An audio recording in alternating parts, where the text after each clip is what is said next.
Hey everybody, welcome to the first panel of 2016.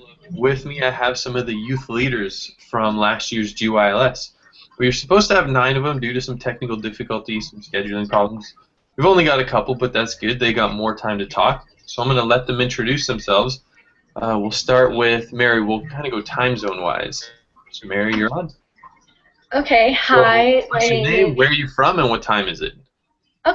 my name is Mary Figueroa, and I was a youth leader last year, and I'm from Miami, but I go to college in Chicago, so right now it's 9 o'clock here. Yeah, and over here I'm in Toronto and it's 10 o'clock in the morning on Saturday. And we'll go to Bella. Hi, I'm Talia and I'm from London, and currently it's 3 p.m. here.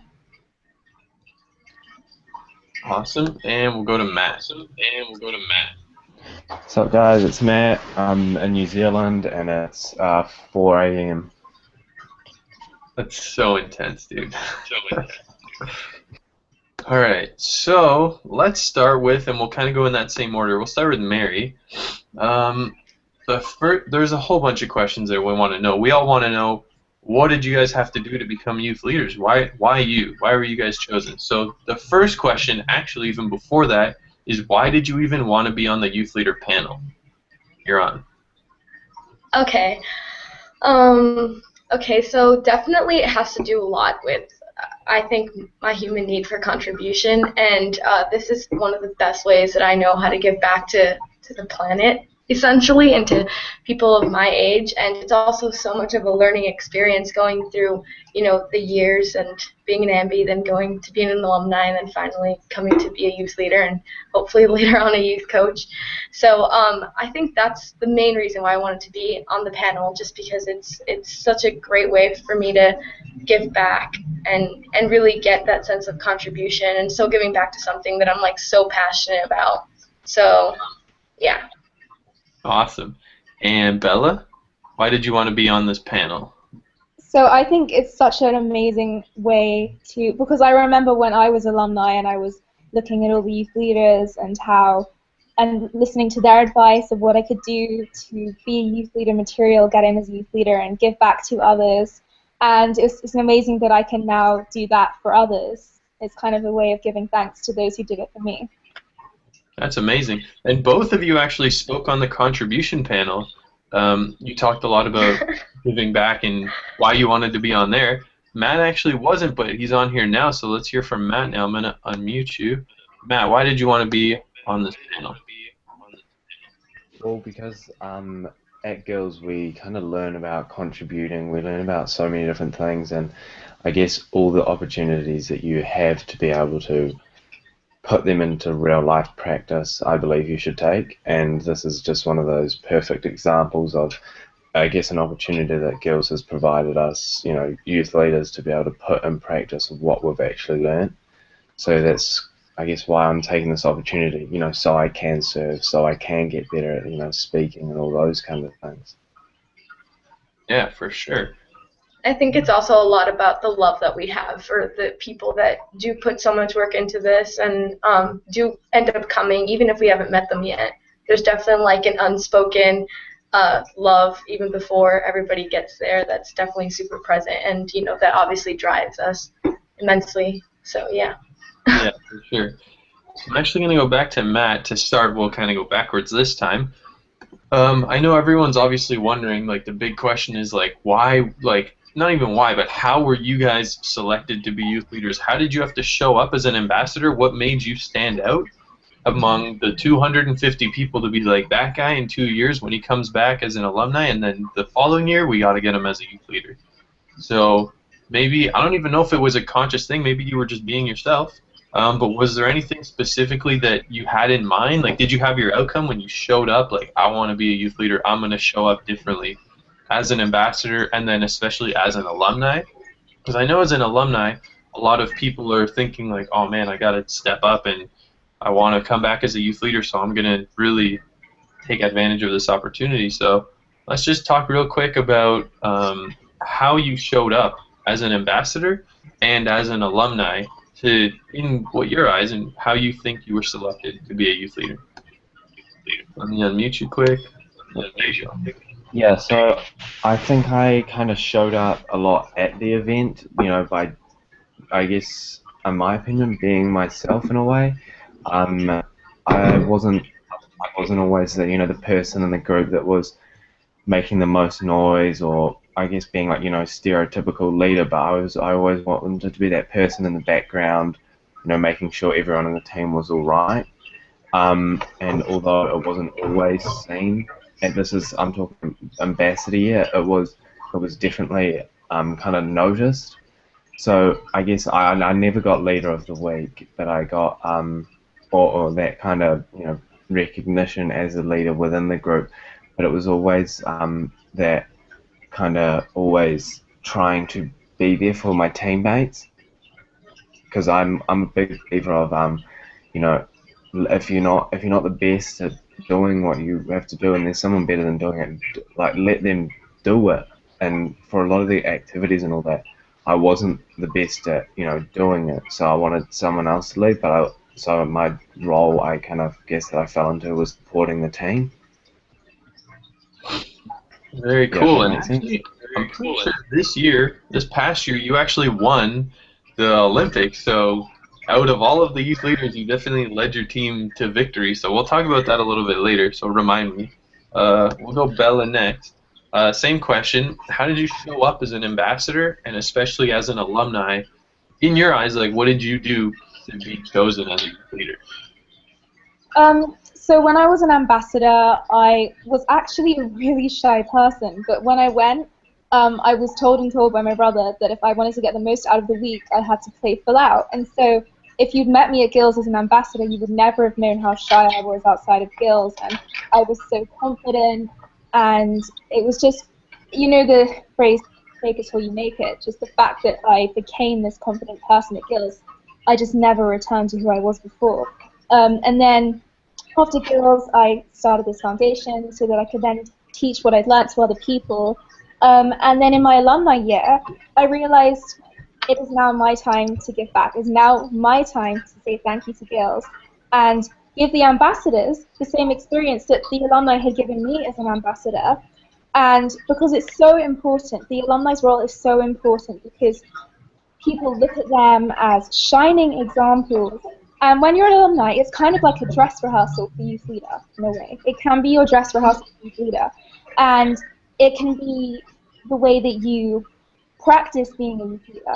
And it's really your time to shine. It's really your time to step up and show that you can be a leader, but also just completely be yourself. Like Matt said, it's so important to be yourself, because you don't want to be anyone who, you know, makes you uncomfortable, but at the same time, it's very important to step outside of your comfort zone as a youth leader and alumni, and just seize every opportunity. It doesn't mean you have to be the loudest person, it just means you have to be a leader. Awesome, Bella. And actually, we've got Pepper on here commenting a bunch of stuff. You guys can't all see it. 4 different things. You owned it while you honed it. That's super cool. So, Oh, that's so Pepper. Shout out to Pepper for being on here. There's a bunch of people on here, so if you're on, feel free to comment. Let us know you're on. Mary, we'll go to you. How'd you show up as an ambassador, and especially as an alumni, to be chosen as a youth leader? Well, first of all, you show up. You like decide that you're gonna show up, and that's yeah. You actually get there, and you say, like, I'm going to be here, and you commit to being there for the event and the experience. I think, but mostly, like, most important of all, it really is about being yourself. And I remember being an alumni and thinking, if I don't get chosen as a youth leader, that's okay. Like, I knew that, you know, I was being myself, and if I was the appropriate person for the following year, they were going to choose me. And if they didn't feel that I was, then I would obviously either come back as an alumni, or, you know, some people choose not to come back and wait another year. But I think most importantly, it really is about being yourself. And I think personally for me, there was a sense of I'm learning, but I'm also here to to support everyone around me, and especially as an ambassador, I was more learning, I think, than being that role. And then alumni year came, and that was perfect for that, facilitation into helping others really achieve their greatness at the event. And I think that's how I showed up, and it really is just showing up as yourself mainly. So that's exactly what I did, and that's exactly how I showed up, and definitely committing to having energy and to being committed to what's going on, and a commitment to not just yourself but to the others. So yeah, that's how I showed up. That's really great answers, and recurring theme, you just kind of be yourself. You just show up as yourself. You be true to who you are. Now, a quick shout out to Nate Thompson, because he's on here. Love how you keep stepping up, Bella. Nate, you're totally the MVP of the Momentum Sessions. You're going to get the Momentum Session scholarship, even though you don't need it. And Pepper, again, first off, you show up. Brilliant, Mary. We got 2 team leaders on here, so that's amazing. Someone's got some sirens and Bella. That's me. It's Chicago. Chicago? Yeah. Right. So the next question, and we'll go backwards in order, so we'll go back to Mary. So showing up at GYLS during that week, it's only 1 out of 52 weeks of the year, right? There's a big part of how you show up throughout the year. You can show up as one person for a year, be true to yourself, and that's all great. How you show up the rest of the year is equally, if not more important, right? So how did you show up throughout the year after your ambassador year? Did you go back home or did you go forward home? And then especially after your alumni year and the months leading up to applying to be a youth leader, how did you show up when you went home? Well, definitely every single year, I think there was definitely more commitment to myself and more commitment to showing up as the years went on. Coming back as an ambassador, a lot happened. I know that my life did a 180 because I chose to do so many different things and chose to get involved, and I started up, if any of you know, I spoke about it at the contribution panel, the LOL project, and that was just a decision that I made, and it was a whole load of work, and my life just did one of these 180s, and it was just like that commitment to doing something that I knew was what I wanted to do, and committed to making change, and that was really, really a huge part of me going forward home.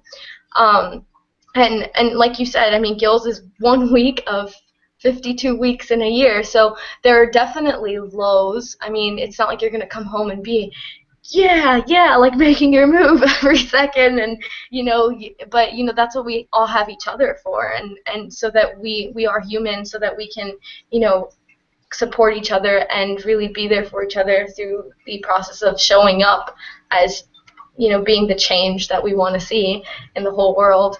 And so come alumni year, I showed up in a totally different way, and I think for me personally it was like an evolution process, going through ambassador and alumni and youth leader year. But there's definitely something hugely important about giving back and really coming home with the toolbox that we learned and that we use while we're at GYLS, and really using it in when we come back home.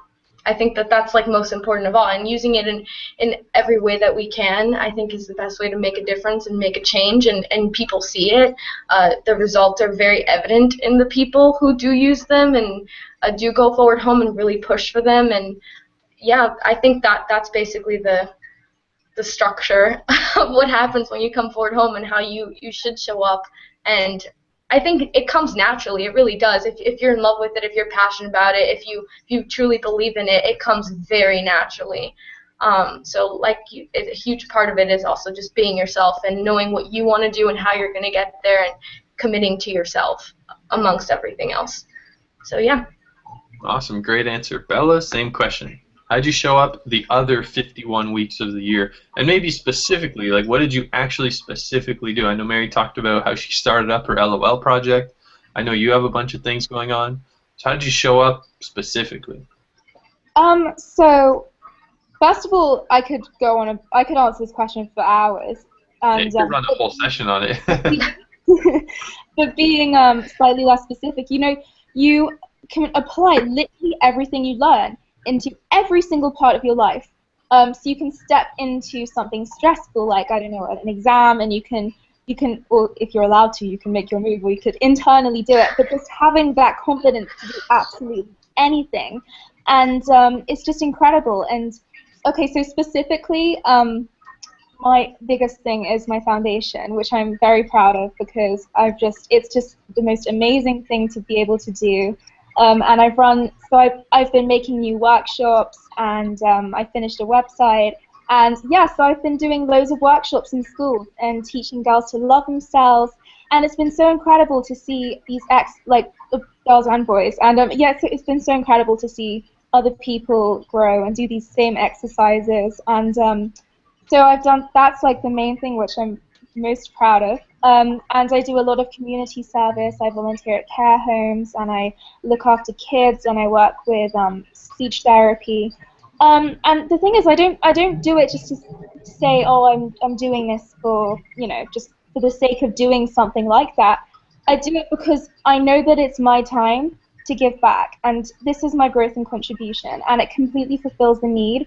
And it's really amazing because you can apply it to your own life, and then you can apply it to other people's lives. Yeah, that's amazing. We'll go to Matt, same question, and I'll give you a little spin on yours because both Mary and Bella created these huge things, the LOL project, the Love Kids Foundation. Not everyone who shows up to GYLS is going to go home and build a foundation, right? There's little things you can do to, when you go forward home throughout the year, how you show up. Maybe it's just posting on Facebook once in a while.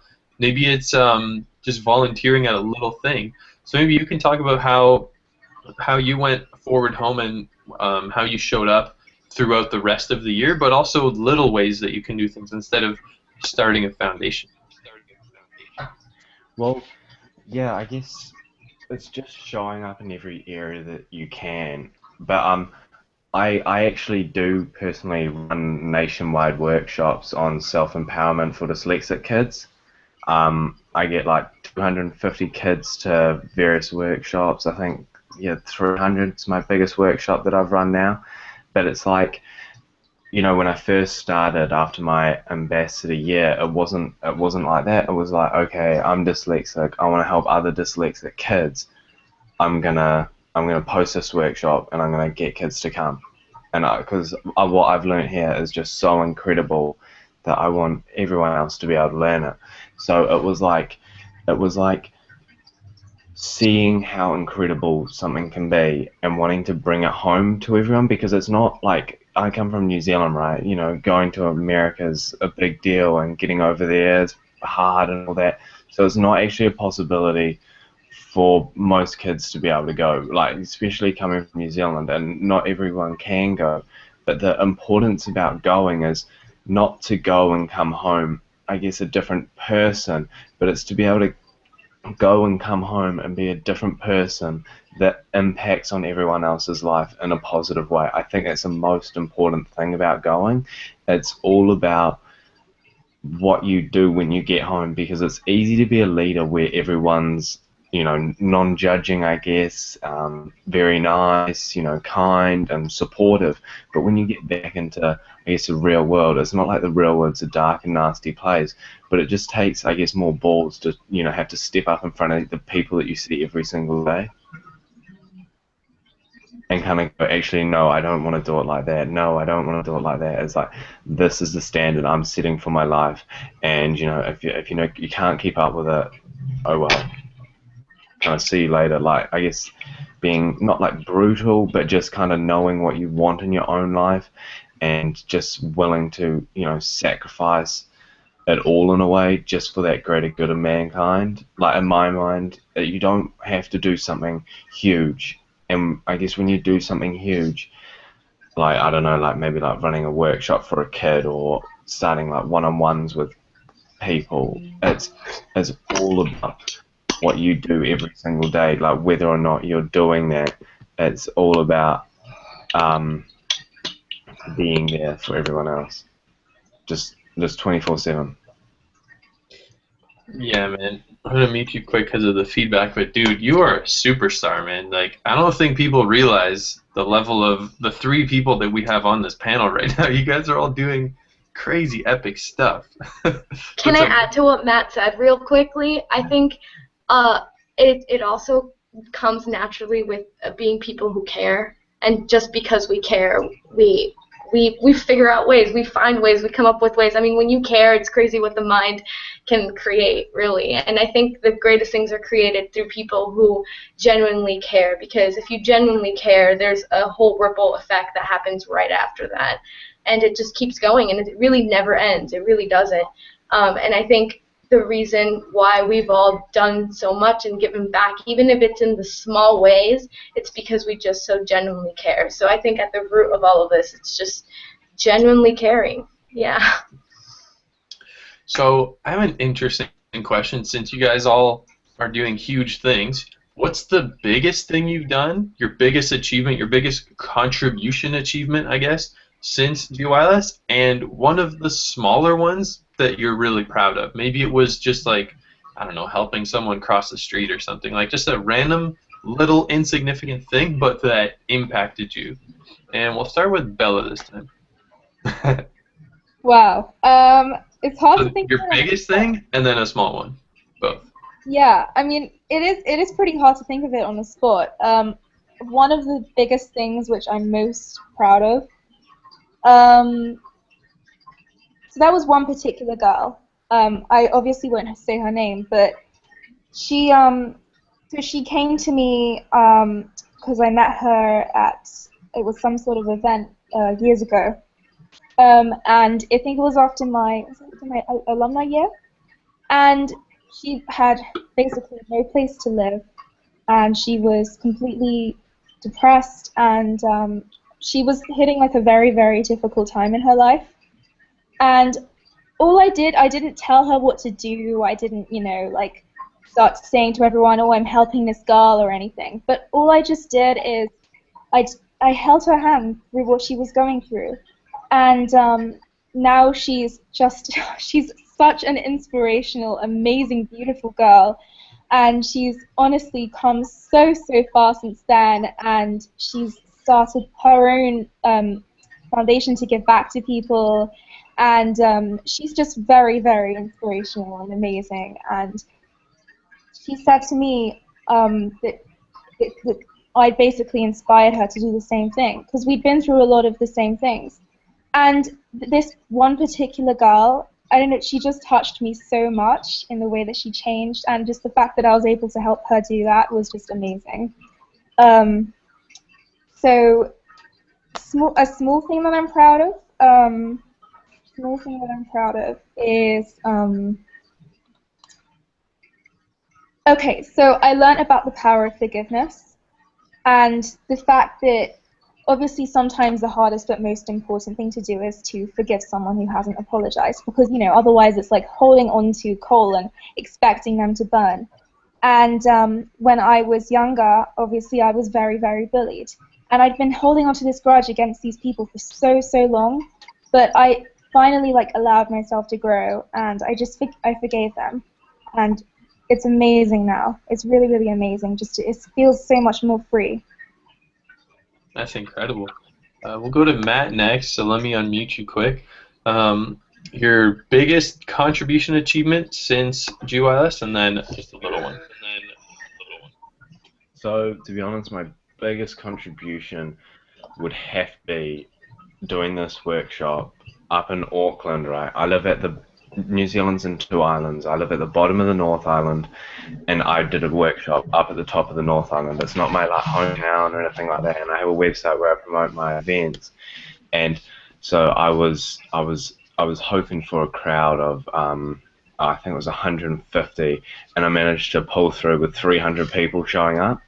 But it's like it was like a big opportunity to contribute, because I was helping all these people at my event, but it was like so much more than that. It was like just to be able to be standing there in front of all these people and just be like, holy heck, I started this, just out of these love for these people that I have no idea who they are, or what's going on in their world, but I know how I once felt, and I wanted no one else to ever feel the same way.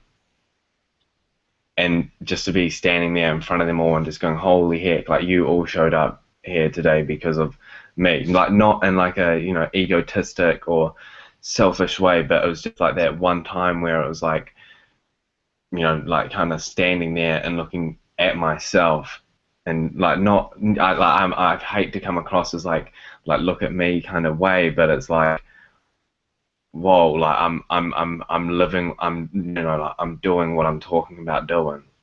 I'm no longer thinking about doing it.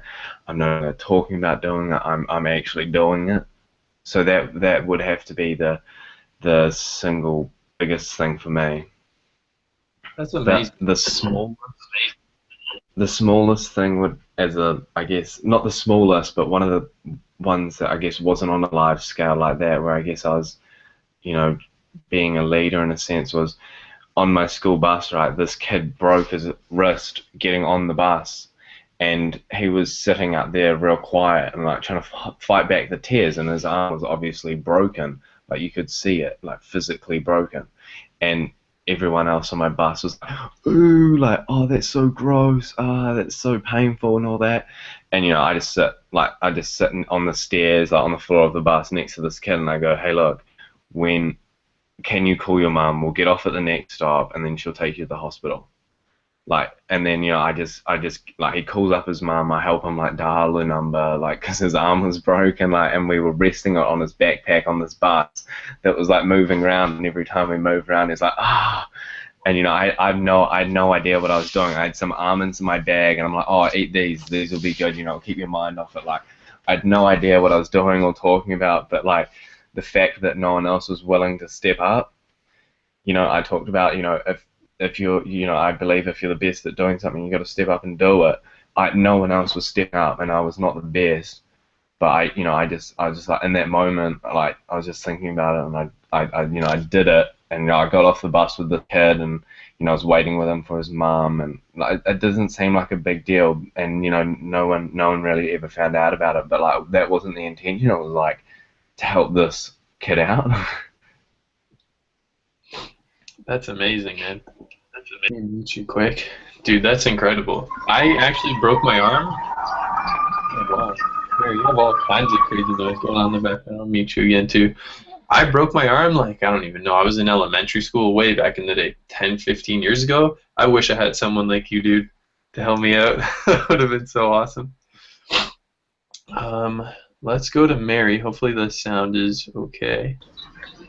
All right, Mary, big thing and then little thing. Contribution. Like, I was thinking about it, and I feel like no thing is really like a small thing. Like, even like the smallest of things can be really big for, you know, that one person. But I guess on a scale, like on a scale level, definitely the biggest thing that I did was the LOL project.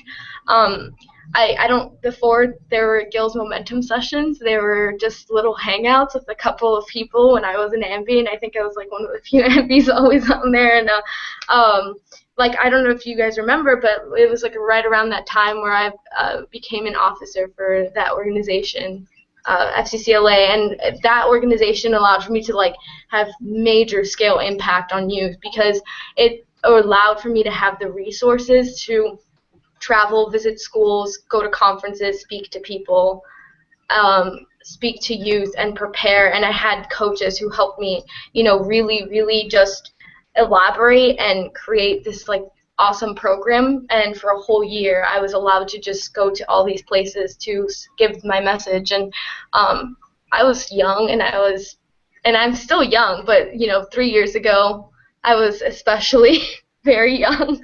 And I think that's like large scale, like the biggest thing I've ever done, just because I was able to give back to so many and to people that you don't know, but you automatically connect with because they're human and they're like you, and you know what the end process of somebody receiving this message can look like, and just that vision is so inspiring and really does drive you to create like the most massive of change that you can possibly make, just because that vision is inspiring to you. And I think on a smaller scale, I think a big part of, again, like what Bella said, is the forgiveness thing.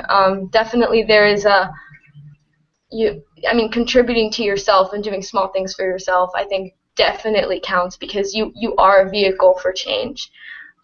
So I think forgiving the people that you need to forgive is a huge part of contributing even smallly to yourself and to the world, because everybody around you can see that there's something different when these kinds of major changes take place within one person, I think. And it's a great way to give back to not just the person that you're forgiving, but the person that you live with, which is yourself. So I think that's on a small scale. I mean, there are tons of other small scale things you can do. I mean, even just one weekend of the year going to a pet shelter or a homeless shelter and doing the smallest of little things, whether it's like picking up the trash or helping in the kitchen or reading a book to somebody who can't read or anything. There's plenty of ways to give back. I mean, even just sitting on the street smiling at different people as they walk by is a way of contributing. And I think there's just so many ways to contribute, both on a large scale and at a small scale, but nevertheless, whichever way you choose to contribute is always huge. So, yeah. Awesome. Those are all amazing answers, and it's already been about half an hour. It's 4:30 in the morning for Matt right now. I think you're back, so that's cool, because I saw you kind of glitched a bit. For half an hour, all we did was talk about how you guys showed up during the week and then how you showed up throughout the rest of the week. We have a couple people live, so if any of you have any questions for our amazing stacked panel, feel free to ask. For now, let's talk a little bit, and we'll go to Bella first, about the applications, because I know there's going to be alumni who are going to watch this who are going to be applying like right now. The applications are open. Now, don't give too much away, because we still want to keep the mystery in some of the aspects, but how was applying for you? How did the process go? How was your interview? Just talk a little bit, without giving too much away, about applying. Okay, so as for the questions, this is quite biased, but I actually spent a very, very long time on them because, I mean, apparently you don't have to, but what I did is I literally copied the questions so that I could write longer answers. And it turned out that you don't actually need to write answers that long because it won't let you. But what you do is just write from your heart. Obviously it's more about quality and not quantity. And I know we keep saying that you've got to like act from your heart and everything, but it's just so true. You don't have to think too much about it. Just write. Just be yourself and just speak as if you would be speaking, like typing. And just smile to yourself when you're doing it. Just think, wow, this is amazing. And just really, it really helps if you vision yourself being the youth leader and thinking, how would I act as a youth leader and why do I deserve to be here? And as for the interview, so I had like a lot of excuses before I did it. I thought, oh, it's going to take long, I need to prepare, I need notes. But well, you could prepare for an interview, but you definitely don't bring in notes to an interview. So again, with the interview, just speak. Just go into the interview, just open-minded, and just speak, you know? I didn't actually end up looking at the questions until I was recording myself doing this interview. I had them on my phone. And that way it's just so much more genuine, and you really do get the answers that you want, and you're not like waffling or anything. And because anything that you say will be from the heart, and anything that you say will be perfect. Perfect. And we'll go to Matt next. We'll see if your audio is working. Let me unmute you quick. All right? Yes. Perfect. So yeah, kind of what Bella said. I guess it's not like too much about the process, because I guess it's kind of changing a lot. So I'm not gonna like talk about like the ins and outs of actually like applying. Like it's a pretty simple step by step. But what we had to do last year was we had to upload a video to YouTube that was like private, and we just had to send in the link as like one of the interviews, and you kind of just had to talk about why you deserve to go as a youth leader. And in New Zealand, we have, it's not like commonplace as much to be making yourself sound really good or trying to sell yourself in a sense. So it was quite like a bit of a different experience for me to do something like that. But I guess the number one thing that I was always thinking about when I was doing it was like, I want this, I really, really want to go, and so I will do kind of whatever I have to do or say whatever I have to say, like within being authentic. Like I'm not gonna lie, but if and kind of not worrying like if they think I'm the right person, they will choose me. But if they don't choose me, I'm not the right person right now. Doesn't mean I will never make it, but it's like I like my main concern was that I don't want them to choose me. Like I don't want to make it or like become a youth leader and like not actually be like a proper decision. I don't want to just go there as a youth leader and not really, how would you put it? I'm not really saying what I'm trying to say, but like I don't want to get chosen for the wrong reasons. I want to be chosen, and then like once you get there, that you like were chosen for a reason. You made the cut, and it's like if you don't make the cut, like it's upsetting, and it's like it's just like yeah, no, better luck next time. But it's very much in my mind like you don't want to make it and not be able to serve. Like I'm sure lots of people that don't make it could serve and could step up to the youth leader plate, but it's if you don't get chosen, you're not right to do the job at the time. If that makes sense. Yep.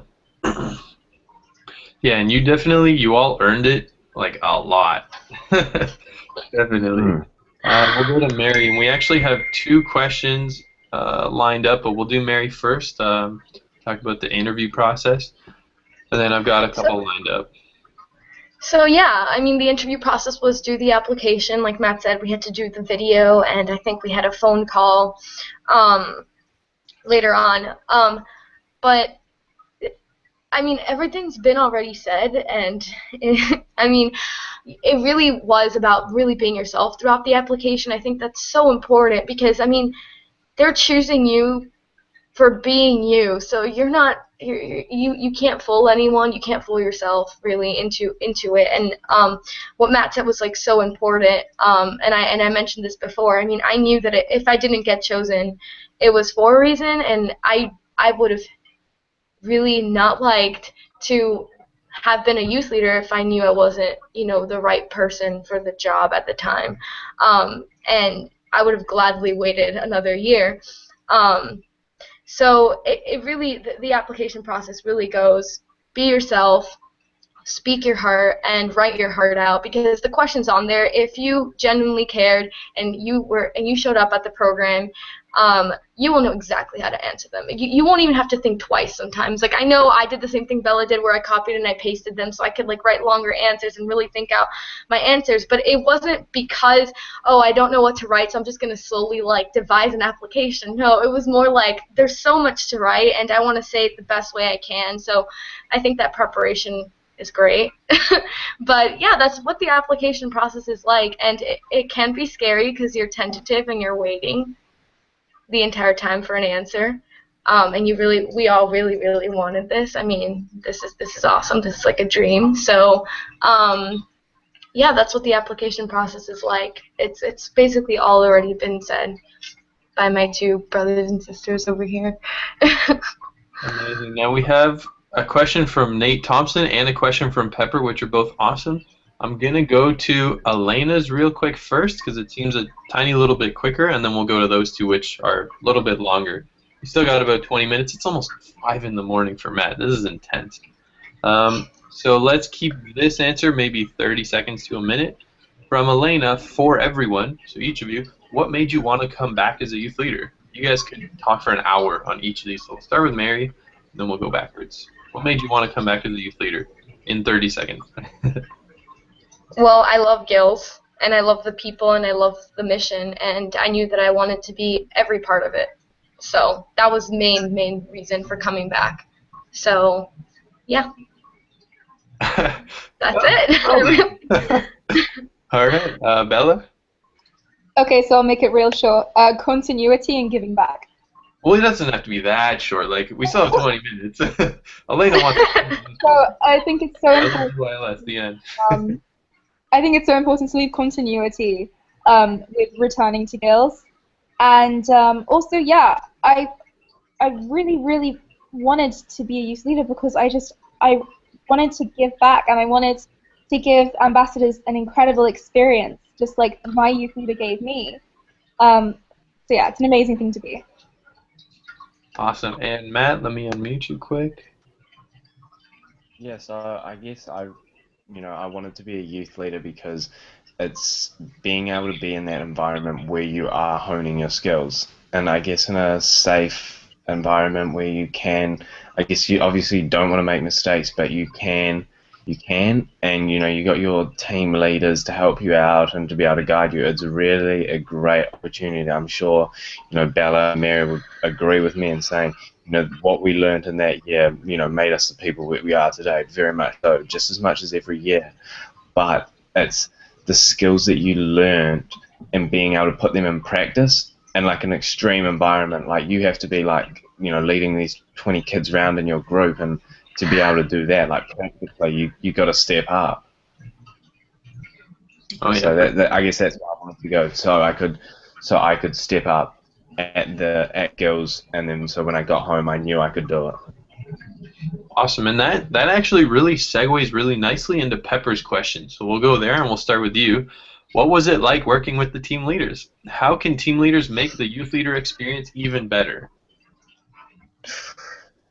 I don't know how they can make it even better because it was pretty good. I loved kind of like that we're all really close. Like Debbie Ann, like my team leader in my group, even if she wasn't around, I would feel very comfortable to be able to, ask any of the other team leaders, and I just felt really comfortable. The environment that they created for us as youth leaders was, both good because they didn't smother us, but then they kind of gave us a nice, boundary where we can kind of perform and create to the greatest of our own abilities, if that makes sense. Yeah. Awesome. And we'll go to Bella, and be careful because Nate's watching. How can the team leaders be even better, make the youth leader experience even better? And what was it like working with them? What was it like working with Nate? Let us all know. Amazing! I love you, Nate. You were just incredible. And I told him that at GYLS. Honestly, working with the team leaders, it's you're at GYLS. Obviously, you're all a family, and it's like having someone to. Nate was like having a big brother to look up to, and he completely guided me as a youth leader. Oh, I don't know how to improve. He just commented. He said, "You can be honest, Bella. We're all about Kanai here. How can we make it even better?" I don't know. Keep up the good work. Because honestly, if I were ever a team leader, I would just replicate. Of course, I would be myself, but I would honestly replicate what the other team leaders are doing because you all do such an amazing job. It's not if, it's when. I mean when. Sorry. All right, and we'll go to Mary. Yeah, I don't know how you. I mean, I'm all about Kanai, but I don't know how you can improve the experience because I mean, every year it will be different. You will have other youth leaders every year, and every year, you will sort of morph with your youth leader to create the best possible experience for your team. So I don't know how you could really improve it. You guys all do such an amazing job. I mean, Mike Savage, shout out to you. I love you, and you were an amazing team leader. And I mean, the coolest thing that I found when I was a youth leader is that the team leaders are really, I felt like they were really just designed for the youth leader that they were with. It was like awesome. And I don't know how you guys could make the experience any better than it already is. I mean, you guys are doing an amazing job, both for us and for the team, and you guys are incredible. I have nothing to say. Okay, well then, thank you for that.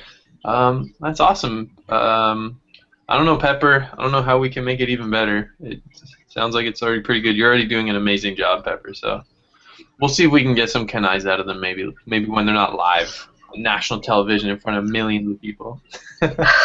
So Nate had a question. Pepper's question just segued with where Matt was going. Nate asked, and this is an awesome question, so we can take a little bit of time with this one. We got 15 minutes left-ish, more or less. What was the tipping point for you, and why did you all choose to live this way? You're all very different from the common team. Like, you guys definitely are not normal. You guys are superstars. And even among the amazing people from GYLS, you guys are like the 3 youth leaders running the panel right now, live, from 3 different countries, 4 different countries, kind of, actually. So, let me just read that one more time real quick. What was the tipping point, and why did you choose to live this way? What made you guys decide to, I guess, own being a youth leader in daily life? And we'll start with Mary. I'm so excited to answer. No, I'm just like, it's just like really, it's a really emotional topic, and excuse the theater kid in me. Uh, it's just a really emotional topic because I do feel for it so strongly, and there was definitely a tipping point. I think for me the tipping point was realizing, well, every year had a tipping point, but for my ambassador year, it was just like realizing what an amazing person was sitting inside of me for so long, and just seeing that this person was just, it is me. I don't say a part of me, it is me, it is who I am, and just like seeing that person, can come out and can be present, and she's never gone away. She's right here, right in front of you all right now. So that was definitely like the tipping point. I think as an ambassador, it's just like that light bulb moment, like, hold up, this is me, and this is beautiful. I'm an amazing person. And then come alumni year, there's a tipping point where you fall in love with the process of giving back, and you want that so badly for the people who are at GYLS that year as ambassadors, and you want what you had so badly. And then as a youth leader, it's more about, I think it's more at the foundation level, and you want to give back to how this is all made and how this is all created, and you want everything to be run as smoothly as possible. And I think there's a tipping point all the time. Like, there's tipping points in my life all the time. So I hope that answers the question. That's like I could go on and on about tipping points, but that's my answer for that question. Awesome, and we'll go to Bella next. And I actually have an awesome final question that I totally hope I don't forget after these. So, Bella. So for me, my tipping point was more of a repo thing. It wasn't really a particular time, or it wasn't something that really triggered it. It was more that I stepped into this new person, this shining leader who I always wanted to be, and I thought, why go back? Like, what is there for me in this old person who hated herself and hated life and had nothing really going forward? So I just thought, why go back? I stayed into who I was, and I just continued to improve. And honestly, when you personally develop, and when you become a better leader, and when you learn more about yourself, and you have these breakthroughs, these breaking points, it's just it's really amazing. Honestly, I just never see any reason to turn back. But there's a psychological thing where the more you repeat something, the more it sticks. So obviously, the more and more that I repeat these things and my power virtues, and I just continue being a leader, and I show it in my home life, like with the workshops. I even introduce it into my college just to have it there. And just the more that you continue introducing all of these leadership skills that you've learned into every aspect of your life, the more it sticks. And because of Repo, it's just, you become this leader, and it's just who you are. And I get my friends saying to me, "Oh, you're always so positive. Like, how does that work?" And they're always like, "Aren't you ever sad?" And I teach them about manifestation and everything. And it's kind of like, it's so true though, because you don't sometimes even realize it. I didn't even realize it until people started telling me that this was who I'd become. But if you really stop and think, you already are the person who you need to be in this very moment. Amazing. And we'll go to Matt. Let me unmute you. There you go. So I guess it was kind of just looking at the lives of people and just kind of going, I want mine to be like that. And not settling for second best, not being like, all right, the way things are okay, or the way things are good, so I won't change it. It's kind of like always that, quench for just a bit more. And like when I say that, that doesn't mean you can't enjoy, your life at the moment if it's going good. But it's like always looking at how to improve things. Like in my mind, that's kind of why I live the life I do. It's not because of anything other than the fact that this is the life I've chose. I decided, and I've stuck with it. From when I was young, and I've never wanted to be average. I've never wanted to be like everyone else, being, dyslexic.